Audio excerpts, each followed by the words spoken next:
Majority Leader. Mr. President. Majority Leader. Sir There are President. two senators standing, so... Sir President, may I rise on a question of personal and Mr. President, collective privilege? Majority Leader. This was pre-scheduled, Mr. President.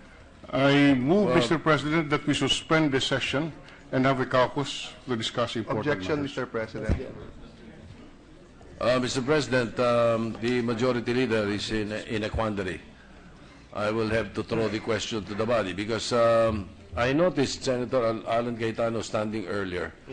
He wanted the floor. I did not acknowledge him, although he has a reservation for a personal privilege speech.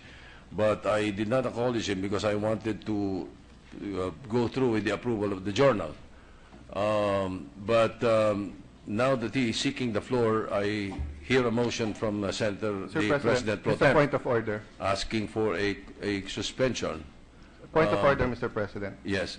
A motion to speak on a personal and collective privilege takes precedence over a motion to suspend.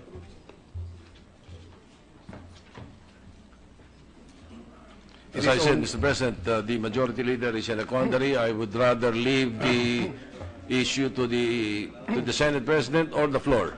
Mr. President, Everybody, yes.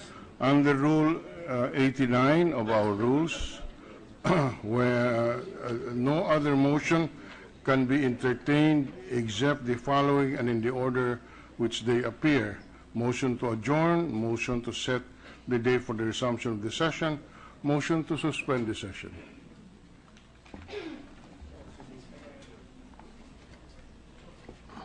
Section 89 is not applicable in my opinion because that is while a motion or a bill or resolution is being discussed.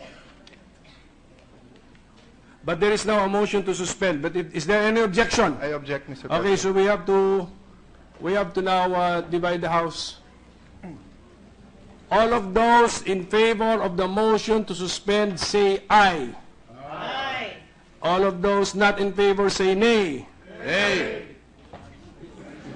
The nays have it. The motion to suspend is denied. Majority Leader? Can I ask for a roll call vote, Mr. President? Hello? How do we proceed? Roll call vote? Okay, to clarify the result, we resort to a roll call vote. Secretary, please conduct the roll call vote. Excuse me, Senator Recto? Yes, parliamentary inquiry. Mr. President, there are two motions made by two members of the majority.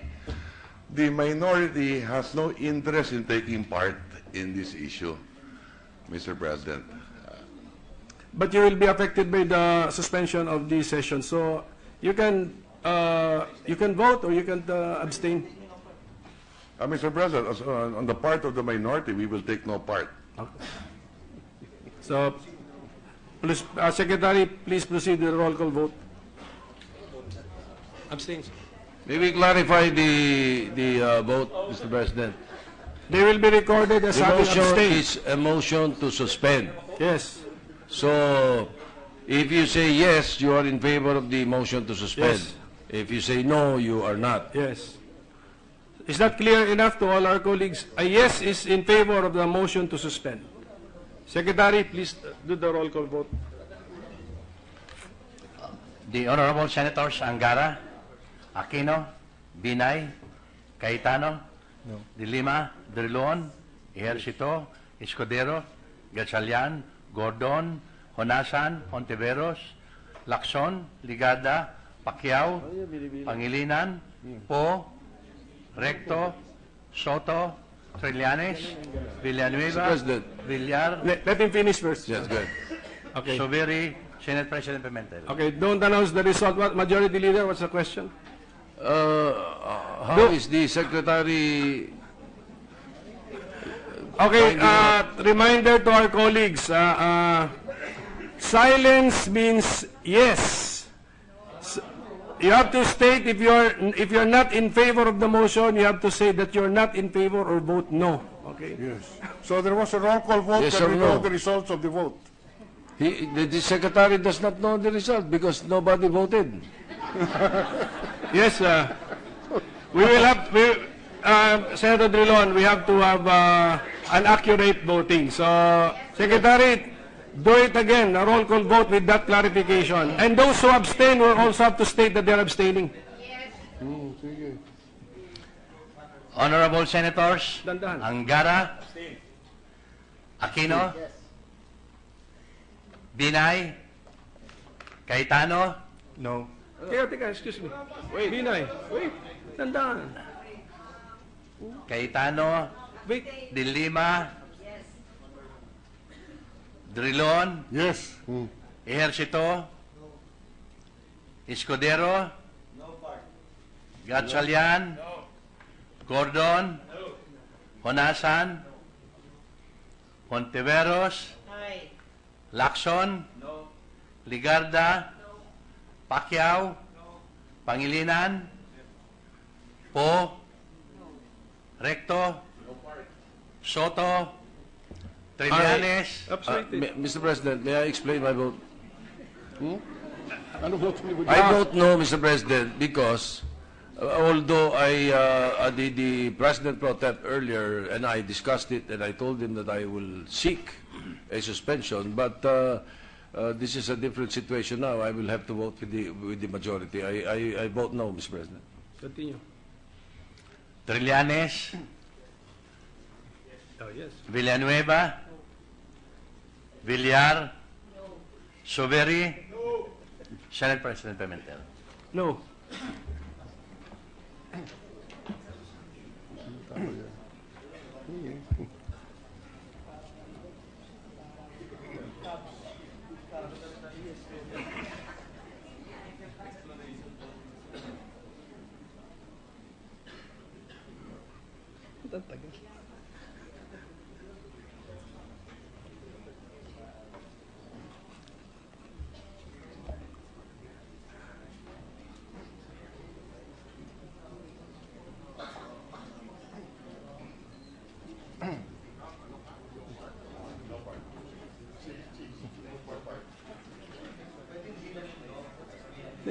We have to announce.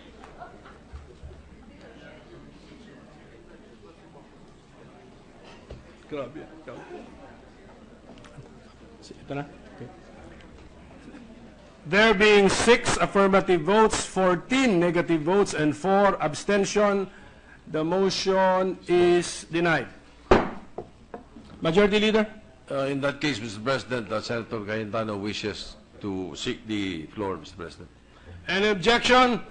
Hearing none, Senator Cayetano is recognized to speak on a matter of public interest. Thank you, Mr. President. Mr. President, with the permission of our colleagues, may I use the projector and the screen? Go ahead, please.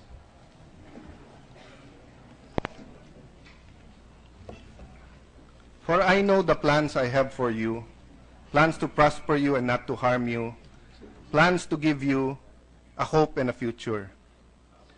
Yan po nasa Jeremiah 29:11. In the Bible, God's people were once or many times found themselves in exile. Many times they found themselves helpless. Yet they were assured not only was there a plan, but that there was the plan. We are a people and a nation in search of a vision, in search of a plan, in need of hope, and praying for a future. Our past presidents, Mr. President, provided us with visions and plans. There were many gains, from Aquino to Ramos, to Estrada, to Arroyo, to Aquino, and now to Duterte. But there were also much failure. We are not here today to judge the past administrations nor to point fingers. Mismong Pangulo natin nagsabing, wag na tayo magturuan. We are not here to condemn nor to congratulate past leaders, but we are here to study the past and see how we can provide our people with a common vision, with goals, and with a workable plan. The last 6 years, we heard again a recurring theme of 2 things, economic gain and anti-corruption campaign. They were successful in many or we were successful in many fronts. Although there were criticisms of non-inclusive economy, na hindi lahat kasama sa economic gains. At meron din pong naging criticism na yung anti-corruption drive ay laban lang sa mga kalaban ng administrasyon. Nevertheless, no one can take it away from President Aquino and his team that there were substantial gains, there were actual gains, there were worldwide renown, and there were steps that were put in place that we can build on. Ngunit, Mr. President, pag tinignan natin ang news at tayo nagtanong sa mga tao nung panahon na yon, ano ang karaniwan sagot? What did the man in the street say? Kuya, magulo sa amin. Brother, there's chaos in the streets. Ano ang karaniwan sagot? Sir, maraming droga, kalat. Boss, grabe traffic. Senador, gutom kami ngayon eh. Patayan araw-araw, 5 years old, 8 years old, 12 years old, nire-rape. I did not see that on the BBC. I did not see that on CNN. I did not see that on Time Magazine. Those deaths, 40% drug-related. Sariling ama, binaril ng anak. A son shooting his father high on shabu, saying that he thought he was shooting the devil. Riding in tandem for a while was a daily occurrence. Di makasakay sa jeep o sa bus na nakalabas ang cellphone o may kwintas o may jewelry. Maraming mag-boyfriend, mag-asawa nag-away. Bakit hindi kita makontak? Eh kasi hindi ko malabas cellphone ko, nasa bag ko, nasa bulsa ko. Maganda kasi cellphone ko, baka manakaw. Hindi makauwi na hindi takot, mabastos, ma-hold up o mapaaway. Those movies of the 70s or 80s stuck in the mind of Filipinos wherein women sales lady, waitresses, cashiers, people from the office going home into not so affluent areas being stopped by a group of men without t-shirts drinking and saying, tagay ka muna, inom ka muna, upo ka muna dito. OFWs at senior citizens, those who should be protected, ang naging biktima ng tanimbala. Ngayon po, 2 buwan pa lang mahigit, may pakiramdam na nakaayusan at kaligtasan. I am not saying that people are now safe. I am saying they feel safer. Ask people in the street, they will tell you, boss, yung mga nagiinuman, nasa loob na ng bahay, naka-t-shirt na lahat, boss, hindi ko na alam na nasaan na yung mga nagbebenta ng droga. Nawala na dito. Boss, hindi na kami binabastos. Boss, yung mga batang 10, 12, 15 years old, hindi na nakakalat sa kalye. It's not perfect. In fact, the President very candidly said he needs another 6 months. Pero let us be honest to ourselves. It is happening. The Philippines is becoming more like Singapore in terms of being able to walk the streets at any time at night. Ano po gusto natin? What do we want? Bumalik tayo 6 years past? Ipagpatuloy natin pagbabago? Do we go back or do we go forward? More of the same or change? Gusto ba natin na takot ang tao at ang kriminal hindi takot? Would we rather that people are afraid and the criminals are not afraid? Or do we want criminals to be afraid of the law and people clinging to the law, respecting the law, feeling safe? Yes, human life is sacred. I showed those videos here where the President again and again assured us that there will be no state-sponsored extrajudicial killing, where the President said he will punish any agent of the state that takes the law into their own hands. Yes, we should uphold the rule of law. This is the 3rd time, Mr. President, na tumayo ako dito. Because the Senate is being used to mislead the public and the international media. Nung una, just to discredit the President and his efforts. But ngayon, Mr. President, iba na. Now it is not only being used to discredit the President, wittingly or unwittingly, Ibig sabihin po, sinasadya man o hindi. The effort to discredit is number one, destroying the image of our country abroad. Number two, destroying the image of the Senate as an institution and distracting us from much urgent work needed to be done. And third, destroying our long-honored traditions of collegiality, civility, of disagreeing but allowing the other person to speak freely when we disagree.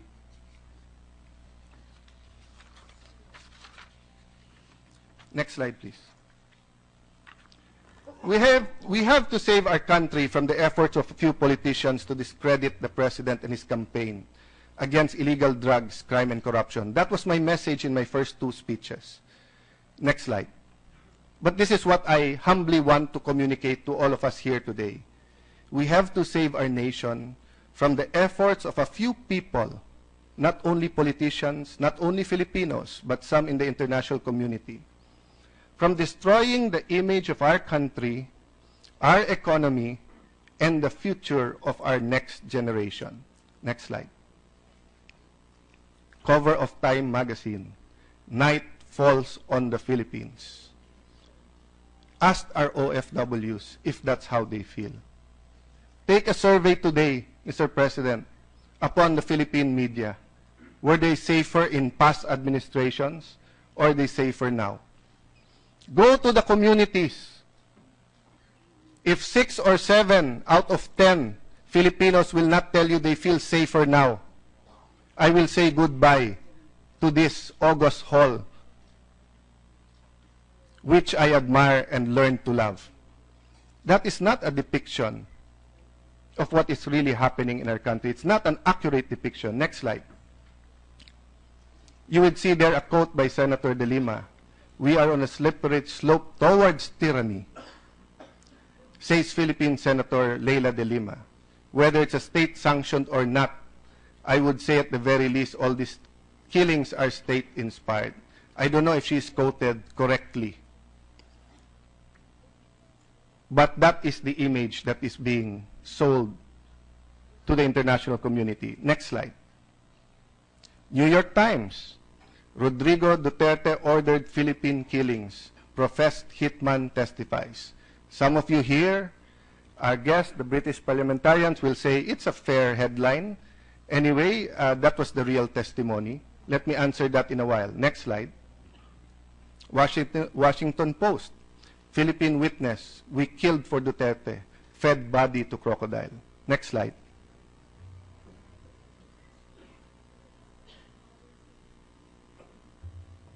BBC News interviewed an alleged hit woman or killer saying that for 20,000 pesos, she killed vigilante style.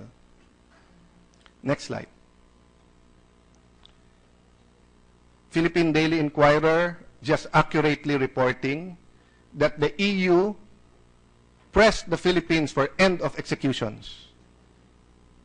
EU speaking as if it is a fact that our state is executing people extrajudicially. Meron na po nagbenta sa EU. People have already misled them in the way that they have misled members of the United Nations to believe that what is happening here is a fact. They have added the usual deaths, murder and homicide that happened during the Arroyo and Aquino time. They have added it to the drug war and made it appear that the Philippines is now a killing fields, that there is an atmosphere of impunity. That's why I challenged all of them to come here.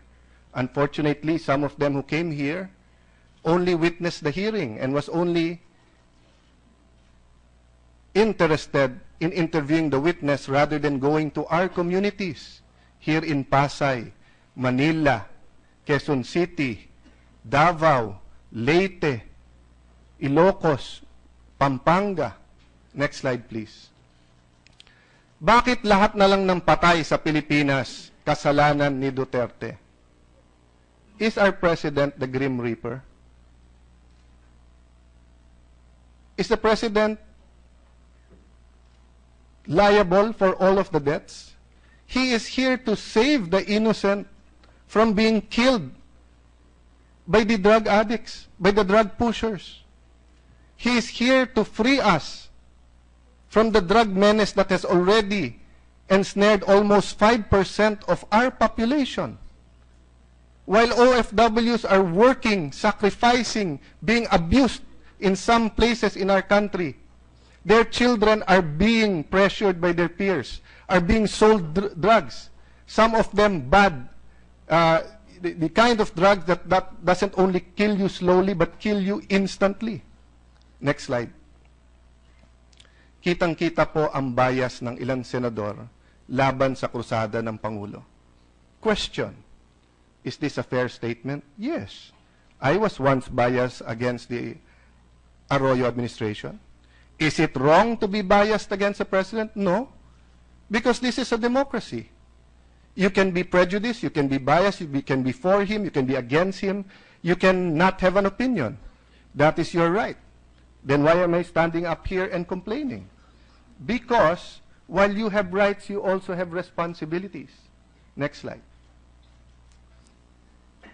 The responsibility of a chairperson in an investigation in aid of legislation is for a factual investigation, so that the truth will come out. And as I said, this is the third time that I have stood up here. And if you look, we don't have time to look at all of the statements of the Honorable Senator De Lima, but she has already made a judgment when she was in the CHR. She has already made a judgment when she was in a DOJ.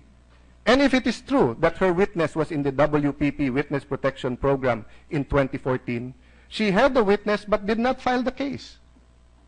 But when she got here to the Senate and got the Committee on Justice and Human Rights, she decided to chair the committee, which is her right to do so. But she refused to be neutral, Mr. Chair, with all due respect. If you tell me, Allan, ikaw na lang mag-chair, I will say, I cannot. Because I am also biased. Let someone else chair. In my past speech, I said, I'm not even asking that she be removed from the Committee on Justice. Only from certain hearings where we cannot expect cold neutrality. But look at her opening statement. Marahil, maiugnay natin ang kababalaghang ito sa nangyari sa Davao City mula noong dekada 90 hanggang sa kasalukuyan at kung paano ang buong Pilipinas ngayon ay larawan ng siyudad ng Davao sa mahigit 2 dekadang pamumuno ni dating Mayor Duterte. Look at that statement. First of all, she takes it as a fact that there is a DDS. Duterte Death Squad po yun, marami ng DDS ngayon. She takes it as a fact. Number 2, she is saying that mauugnay, you can link up what was happening in Davao to the country. So no wonder, even if DDS or killings in Davao has no place in the present EKJ hearings, we brought that surprise witness without informing the co-chairman, Senator Lacson, without informing the members. When our tradition in this August hall is that when we have a surprise witness, we keep the identity a surprise. We keep his testimony a surprise. But we let the members know that there will be a key member so they can prepare and so that they will be in the hearings. Kaya maraming hindi nag-attend until 4 o'clock the day before. We were not given the list of invitees. And even when we were given it at 4:05 the day before, wala po doon that there will be an extra witness. Next slide, please. The chairman or chairperson has the responsibility to vet the witness and test the credibility of the witness before allowing the witness to testify before the committee. That's very clear, Mr. Chairman. Let me go back to the slides I showed you about BBC, Time, the Washington Post. Is there anything wrong per se of that headline when they themselves with their eyes, ears perceive the hearings here? No, I do not blame them. I do not say per se it is bad journalism. But take in these factors. 1, they were fed by Philippine sources. Paulit-ulit ang ilan publication, ilan politiko including Senator De Lima, of misleading them in the numbers, saying that 3,000 na ang patay drug lato, using the words vigilante killings, kill list, extrajudicial killings in a very loose term. Second, dynamics of Congress and the Parliament. Wala na po sa likod natin ang British parliamentarians. I haven't heard sa France, sa UK, sa US, that an unvetted, isang witness na dadalhin doon na hindi mo sigurado kung ano sasabihin, hindi mo alam kung galing sa mental hospital o hindi mo alam kung ano ang motibo, kung anong gustong gawin, ay dadalhin sa Kongreso. Kaya hindi natin masisi ang mga foreign news outlets na yun ang nireport. Bakit? Eh kasi ang tingin nila sa Kongreso ng Pilipinas mataas. You will not put a witness who is not credible. I sympathize with Senator Lacson because of the witness that was placed before him, Mr. Mawanay. No, and I think Senator, no, as a victim. There were many victims in this hall. But remember, Mr. President, when they victimized the senators, it hit them individually in this institution. It did not hit the country. But putting a witness against the president makes it seem that the whole country is for extrajudicial killing. Pag binasa niyo po yung mga article, it says, he is immensely popular with 92%, so they let him do it, etc., something like that. So they're giving the impression that we are not a civilized people, that we are not a modern people with values, with strong moral values, and just because our president is popular, and just because we're fed up with drug lords, we'll just kill them all. In fact, I heard from many people saying even the addicts are being killed, when many, many times this has been disputed. In fact, later on, I will show you a slide where businessmen are volunteering hundreds of millions of pesos to build rehab centers. Lastly, Mr. President, kung yung ibang mga dyaryo TV sa atin nakalink din naman sa negosyo, they try to always be objective, but they also have their interest. That is the same abroad. Geopolitics. Do you think there will be no repercussions when the president said an independent foreign policy? Do you think some countries in this world have not gotten used that the Philippines just follows them? Kung ano sabihin nila, sunod ang Pilipinas. And this is upsetting them. And that is probably why it is much easier to get all these issues together, extrajudicial killings, foreign policy, what's up between Duterte and China, what's up with the economy and everything. Next slide, please. I was not even allowed to speak for a few minutes, Mr. President, when a colleague of ours questioned my right to speak. Let me clarify, Mr. President. First of all, it is our tradition here that non-members will have a voice but no vote in any hearing. Secondly, Mr. President, it is our tradition here that after the first round, there will be a second, third, fourth round. It is only Manny Pacquiao who ends at round 10 and usually knocks out his opponent before that.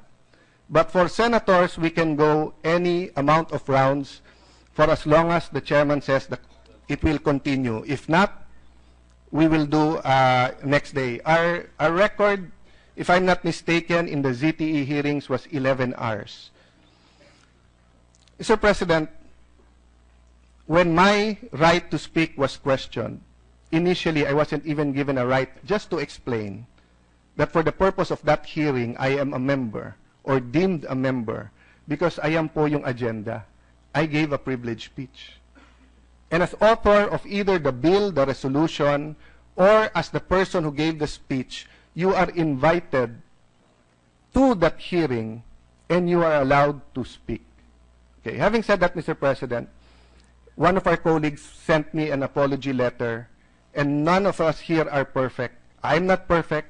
If I offended him, I am also sorry. If I offended the Filipino people, I am also sorry. But when you are in that situation and words are told to you and you are shocked, being a senator of 9 years and a congressman of 9 years, and, you know, how do I put it, Mr. President? We come to work knowing that we will have the warm appreciations of our colleagues, whether or not they agree with us. How many times have I disagreed with the majority leader? We have traded places. Siya majority, minority ako. Ako majority, siya minority. We have argued on many bills. Nagkataasan pa ng boses. But I always go up to him and say, Boss, kamusta? Pasensya na. He always goes up to me and says, Lan, ano lang yan, issue lang yan, we have merienda together. But I will not go into the details because precisely, I understand our colleague at sabi niya, dala na rin lang ng nangyari, no? But, may I point out, Mr. President, that when things like that happen, there are still rules. I appreciate the Sergeant of Arms coming to me and saying, Sir, tumayo ako, but I wasn't going to accost you. But he did stand up. Why? Because Chairperson De Lima called for the Sergeant of Arms, and that was uncalled for. Why? When you say you are out of order, that simply means there is a rule violated. You only call the Sergeant at Arms when there is disorderly behavior. When you are there to remove an audience or the senator because of disorderly behavior. So there is no gagging in this Senate. So if I insist to keep talking on the same topic, then that is disorderly behavior. But if I was going to talk on a different topic, so for example, Mr. President, I said, I'd like to give a privilege speech. You said no. You said out of order. I can appeal your judgment, Mr. President, and we will vote. That is one of my options. The other options is I will say, Mr. President, I agree. May I go to another matter? I will not now stand on a matter of personal and collective privilege. I will now make a manifestation. That is my right. That is in order. That is not out of order. Yet what happened, and if you review the tapes, in that instance, upon making the judgment that I was out of order, I was denied the right to appeal to the body. I was denied the right to speak again. And I was threatened that the Sergeant of Arms will get me and throw me out. And thank you, Mr. Sergeant of Arms, for your level-headedness and for your patience. That's why walang nangyari. And thank you, PNP, and thank you, audience, na none of you came rushing. And thank you also, Senator Trillanes, though all of us, both of us were in a heated argument. We kept it to words, and we didn't go beyond words, no? But, Mr. President, will we allow it to go any further? Mr. President, let's go to the root cause. The root cause is ginagamit kasi yung committee, not for a factual finding of extrajudicial killings, but to go after the President and to, in effect, wittingly or unwittingly, nasisiraan yung buong bansa. Next slide, please. May I respectfully assert that Senator De Lima, in her desire to destroy the President, is destroying the integrity and reputation of the Senate, and worse, damaging the image of the country and the people worldwide. Sir President, tignan niyo po yung internet. Nung araw po, it's up to the lawyers to cross-examine. But with the world of social media, every phone has a camera. You can rewind, you can fast forward, you can copy, you can even read lips. Nakapatay ang mic, natetape pa rin ng powerful mic ng mga may camera o kaya nababasa yung lips. I'll not go through all of it, Mr. President, but tignan niyo po yung witness na dinala po dito. Una, sinabi, Paulo Duterte is a drug addict.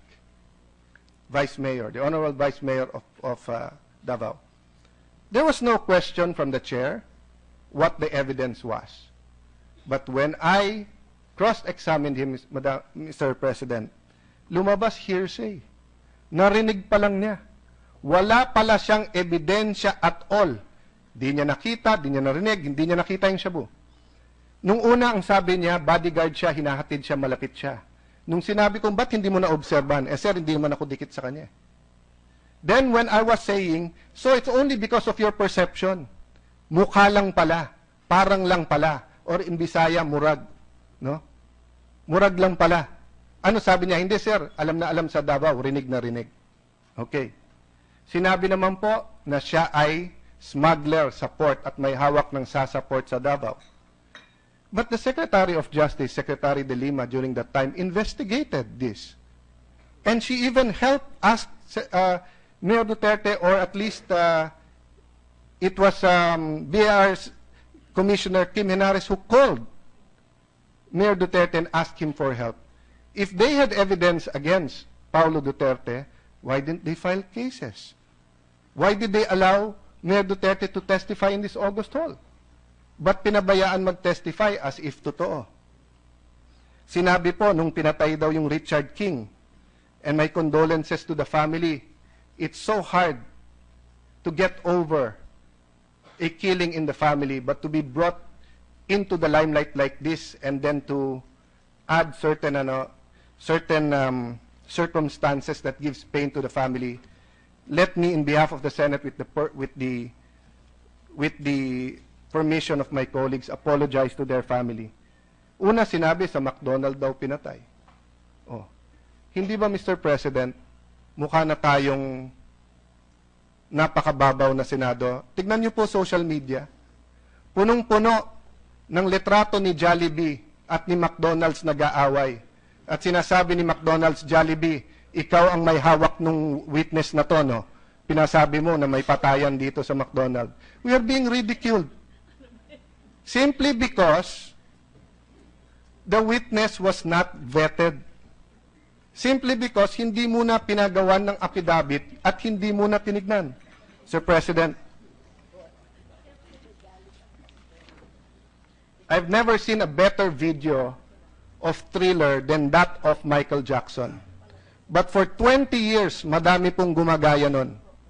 But may lumabas po ngayon na video na parang zombie, parang Thriller, pero binabaril ng 30 tao supposedly. Supposedly mocking, ridiculing the testimony of Mr. Matobato of the killing of a certain NBI agent, Amisola. And again, to their family, condolences, no? And we're sorry that this is being brought up. Mr. President, the witness claims to be a professional hitman, a professional killer. What is professional? Professional doesn't just mean that you get a card from the PRC. Professional does not mean that you pass an exam and you're already a member of the Professional Regulatory Commission. No. Professional means you're the best at your job. 30 kayo, 30 kayo, inubos daw ang laman ng barel. Senator Lacson, ilan ang laman ng usual ng isang magazine? 7. Gawin na natin 5-shooter na lang, hindi na 7. Oh, 5-shooter ang ginamit. 150 bullets yon. Professional killers. Hindi mapatay yung papatayin nila. Kaya dumating pa daw si Duterte na may 2 magazine. Mr. President, look at the international headlines. You know, Mr. President, who I pity most here? The OFWs. You know why? They are starting to write, they're starting to send messages to these international outlets. In Australia, a brave OFW wrote to the 30 or 60 Minutes saying that what you have presented is totally unfair. Hindi yan ang nangyayari sa Pilipinas. But the problem is, Mr. President, these OFWs need the foreign media, need the host media of where they are, because they also need protection as migrant workers. Yet they are forced to stand up to protect the integrity of their president and their nation because it is being falsely pictured. And where is that falsity emanating from? From this August hall. Next slide, please. Sir President, with all due respect, anyone can file a resolution. There's nothing per se wrong about Senator Trillanes filing resolution number 151. But isn't it obvious? Ito na yung next step. Committee on Justice na naman, DDS na naman. So we know where this is going.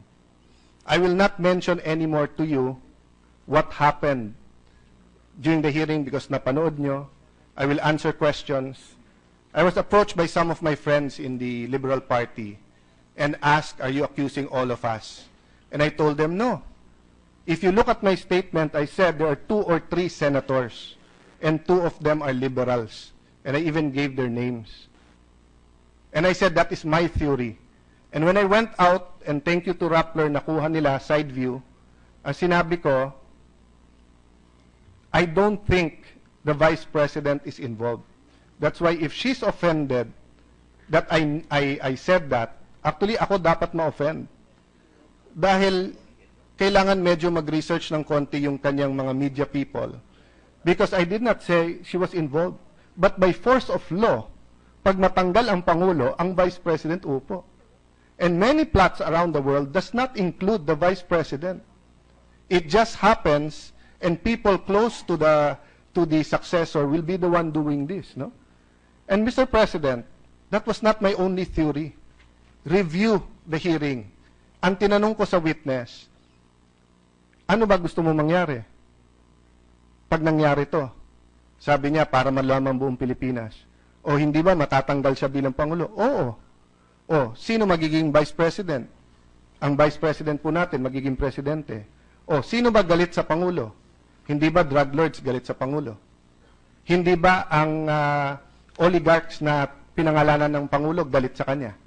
Hindi ba ang drug lords, ang illegal gambling lords, galit na rin dahil susunod sila? So, Mr. President, I named several groups that want the President out. And there's no denying that. No?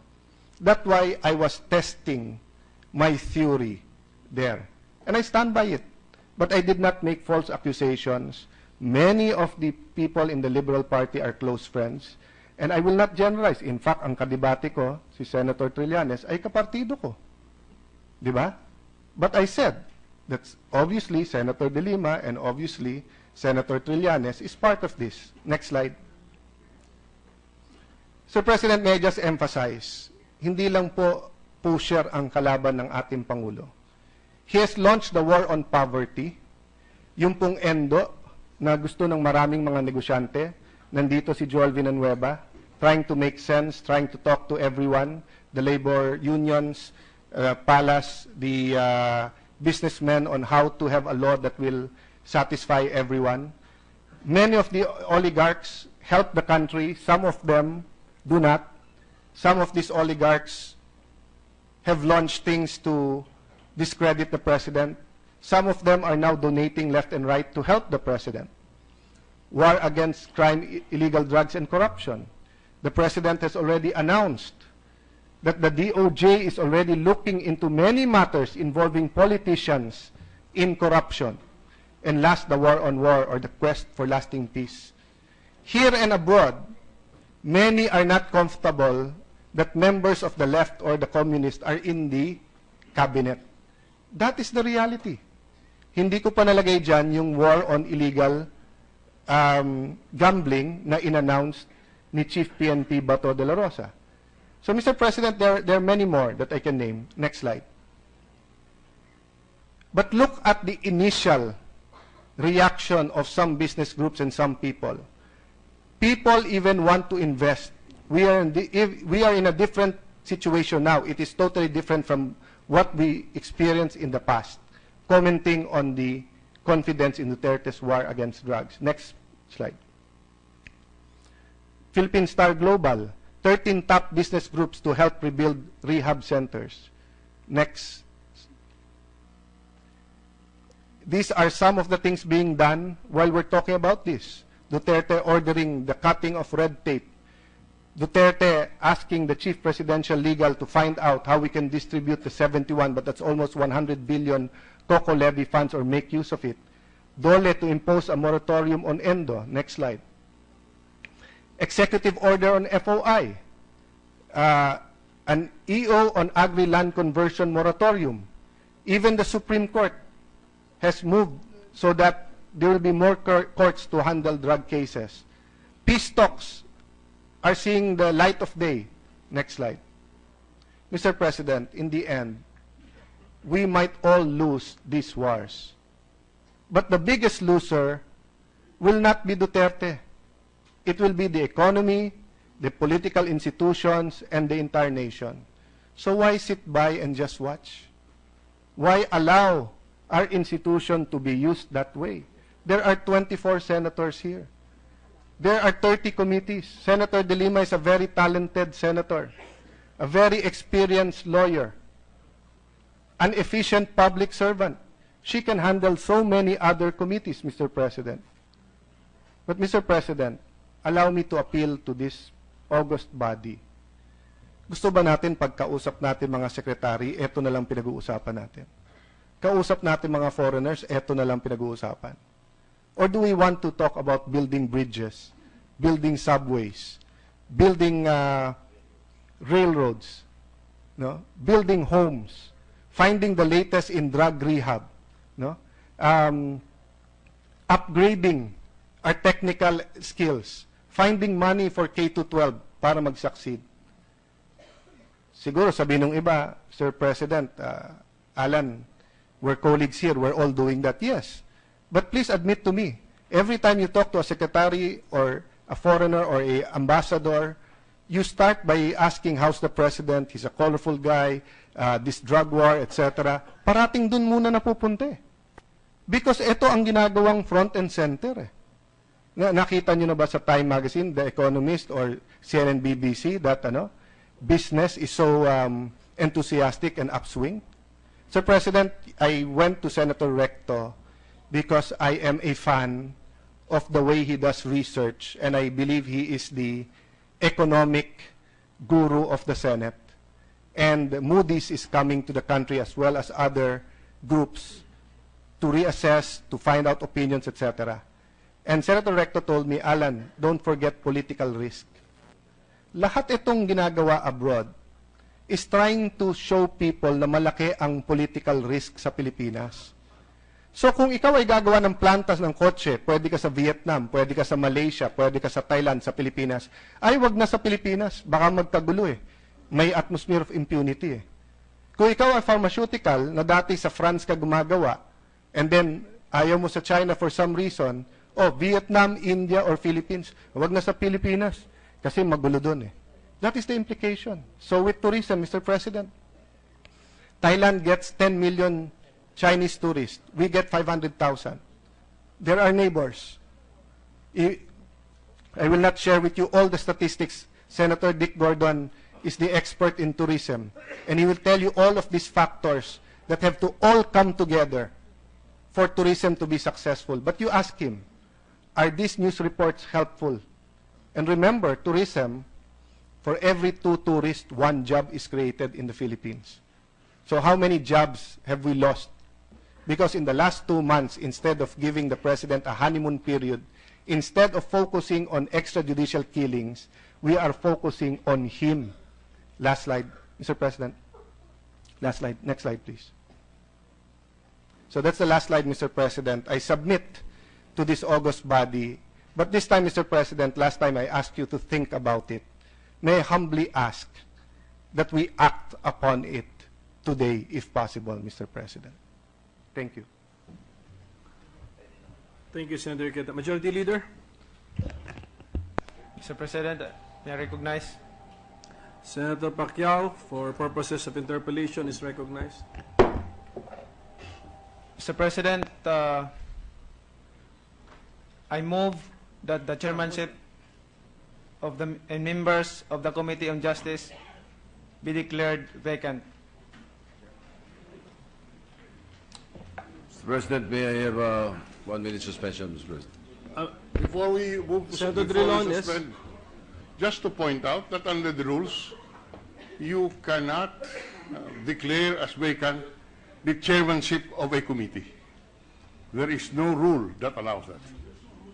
I think the motion encompasses the entire membership, Senator No, Drillon. I thought, well, Yes, just to sir. clarify. Mr. President, May we hear the chairmanship and motion again, members. Mr. President? What? Sorry? The motion, can we restate the motion? I thought also you were interpellating, but I it's move a that the motion. chairmanship and members of the Committee on Justice be declared vacant. That Mr. is the President. motion. And there is a pending motion to suspend. Session is suspended for a few minutes. A motion or a bill or resolution is being discussed. But there is now a motion to suspend. But is there any objection? I object, Mr. Okay, President. so we have to now divide the House. All of those in favor of the motion to suspend say aye. Aye. All of those not in favor say nay. Nay. The nays have it. The motion to suspend is denied. Majority Leader? Can I ask for a roll call vote, Mr. President? Hello? How do we proceed? Roll call vote? Okay, to clarify the result, we resort to a roll call vote. Secretary, please conduct the roll call vote. Excuse me, Senator Recto? Yes, parliamentary inquiry. Mr. President, there are two motions made by two members of the majority. The minority has no interest in taking part in this issue, Mr. President. But you will be affected by the suspension of the session. So you can vote or you can abstain. Mr. President, on the part of the minority, we will take no part. Okay. So, please, Secretary, please proceed with the roll call vote. Abstain. May we clarify the vote, Mr. President? They will be recorded as The having motion abstained. is a motion to suspend. Yes. So, if you say yes, you are in favor of the motion to suspend. Yes. If you say no, you are not. Yes. Is that clear enough to all our colleagues? A yes is in favor of the motion to suspend. Secretary, please do the roll call vote. The Honorable Senators Angara, Aquino, Binay, Cayetano, De Lima, Drillon, Ejercito, Escudero, Gatchalian, Gordon, Honasan, Hontiveros, Lacson, Ligada, Pacquiao, Pangilinan, Po, Recto, Sotto, Trillanes, Villanueva, President. Villar, Let him finish first. Yes, good. Okay. Soberi, Senate President Pimentel. Okay, don't announce the result. What, Majority Leader, what's the question? How is the Secretary... Okay, reminder to our colleagues, silence means yes. You have to state if you're not in favor of the motion, you have to say that you're not in favor or vote no. Okay. Yes. So there was a roll call vote. Yes Can or we no? know the results of the vote? The Secretary does not know the result because nobody voted. Yes, we will have, Senator Drillon, we have to have an accurate voting. So, Secretary, do it again, a roll call vote with that clarification. And those who abstain will also have to state that they're abstaining. Honorable Senators Dandahan. Angara, Aquino, Binay, Cayetano, No. Teka, excuse me. Wait. Binay, wait. Tandaan. Cayetano, Wait. De Lima, Drillon, Yes. Ejercito, Escudero, Gatchalian, Gordon, Honasan, Hontiveros, Lacson, Ligarda, Pacquiao, Pangilinan, Po, Recto. Thank you, Mr. President. Mr. President, with the permission of our colleagues, may I use the projector and the screen? Go ahead, please.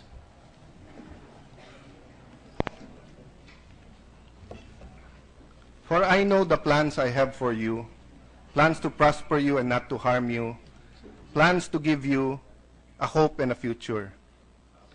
Yan po nasa Jeremiah 29:11.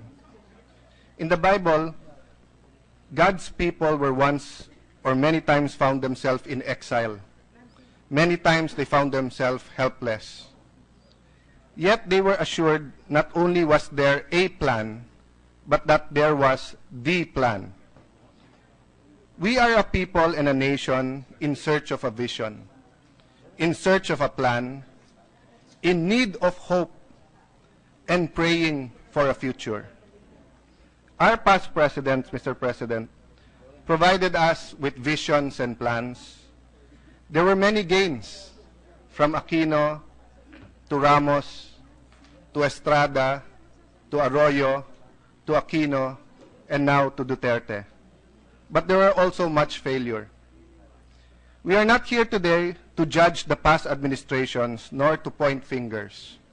Mismong Pangulo natin nagsabing, wag na tayo magturuan.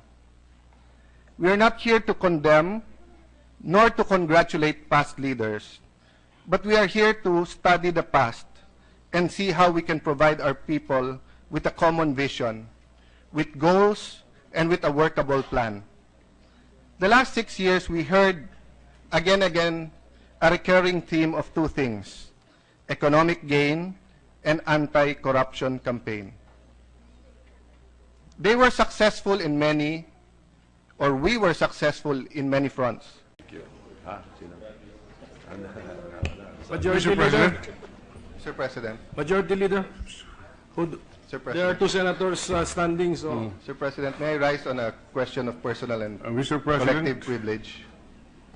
Majority Leader. This was pre-scheduled, Mr. President. I move, Mr. President, that we suspend the session and have a caucus to discuss important Objection, matters. Mr. President. Mr. President, the Majority Leader is in a quandary. I will have to throw the question to the body because I noticed Senator Allan Cayetano standing earlier. He wanted the floor. I did not acknowledge him, although he has a reservation for a personal privilege speech. But I did not acknowledge him because I wanted to go through with the approval of the journal. Now that he is seeking the floor, I hear a motion from Senator, Sir the President Pro just a Tem, point of order. asking for a suspension. Point of order, Mr. President. Yes. A motion to speak on a personal collective privilege takes precedence over a motion to suspend.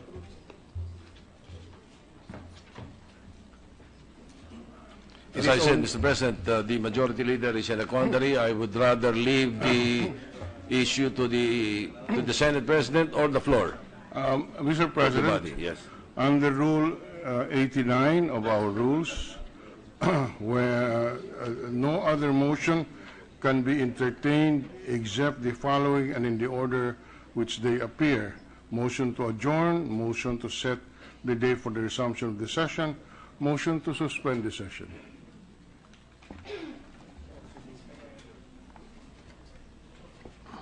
Section 89 is not applicable in my opinion because that is why.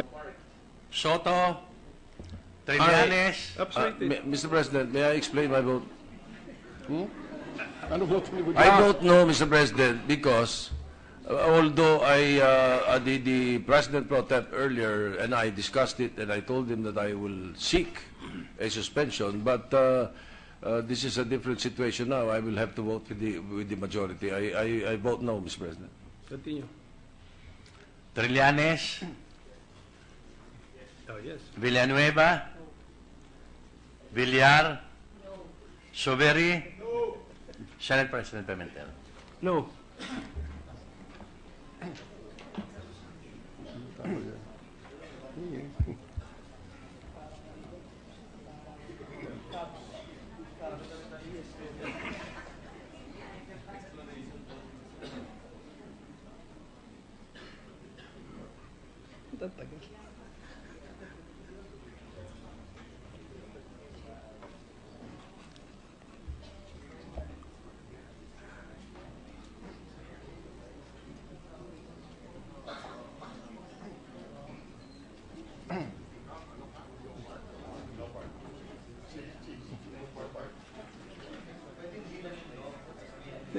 We have to announce.